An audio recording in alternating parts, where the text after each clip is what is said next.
স্বৈরাচার শেখ হাসিনার পতনের পর এ পর্যন্ত 131 জন ভিআইপিকে গ্রেপ্তার করে কারাগারে পাঠানো হয়েছে। এদের মধ্যে 105 জন ভিআইপি বন্দীদের দেশের 15টি কারাগারে ডিভিশন দেয়ায় বিশেষ সুবিধা পাওয়ায় কারাগারে বিলাসবহুল জীবনযাপন করছেন তারা। রয়েছে খাট, তোশক ও জাজিম সহ টেলিফোনের ব্যবস্থা। এছাড়া পছন্দমতো খাবারের তালিকায় আলাদা রান্না করার খাবারের ব্যবস্থাও পাচ্ছেন এসব বন্দীরা।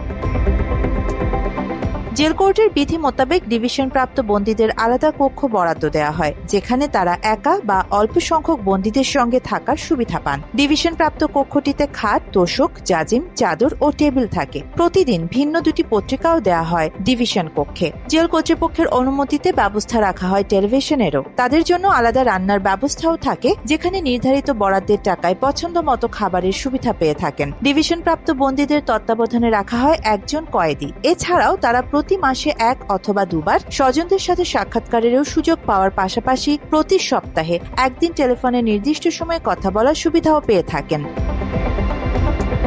5 আগস্টের পর আটককৃতদের মধ্যে এখন পর্যন্ত ডিভিশন পেয়েছেন সাবেক মন্ত্রী, প্রতিমন্ত্রী ও উপমন্ত্রী সহ 27 জন, সাবেক সংসদ সদস্য 20 জন, সরকারি কর্মকর্তা 44 জন, অন্য পেশার ব্যক্তি 14 জন। এছাড়া আবেদন করেও ডিভিশন পাননি আরও 23 জন আসামি।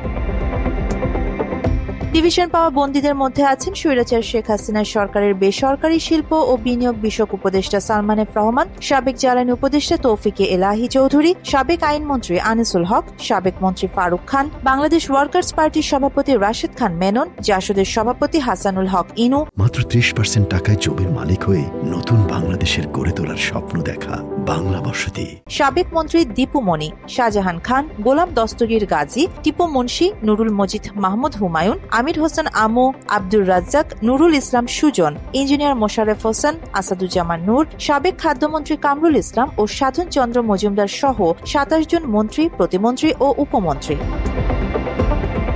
ডিভিশন প্রাপ্ত তালিকায় আরও রয়েছেন সাবেক ডেপুটি স্পিকার শামসুল হক, সাবেক মন্ত্রী আব্দুল শহীদ, সাবেক চিফ হুইপ আসম ফিরোজ, সাবেক সংসদ সদস্য সৈয়দ সাইদুল হক সুমন সহ অনেকে।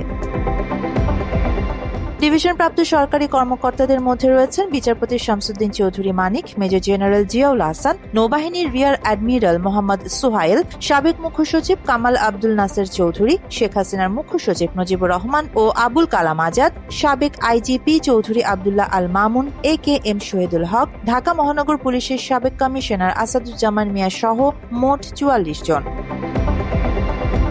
আদালতে আবেদন করেও এ পর্যন্ত ডিভিশন পাননি আব্দুর রহমান বদি, হাজী মোহাম্মদ সেলিম, কাজী জাফরুল্লাহ, সুলাইমান মোহাম্মদ সেলিম সহ 23 জন সাবেক সংসদ সদস্য।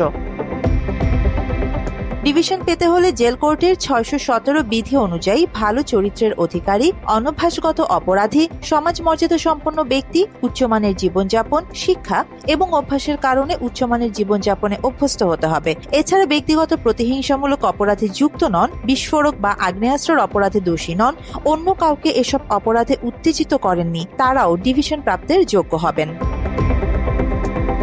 আরিবা জাহান, বাংলা এডিশন।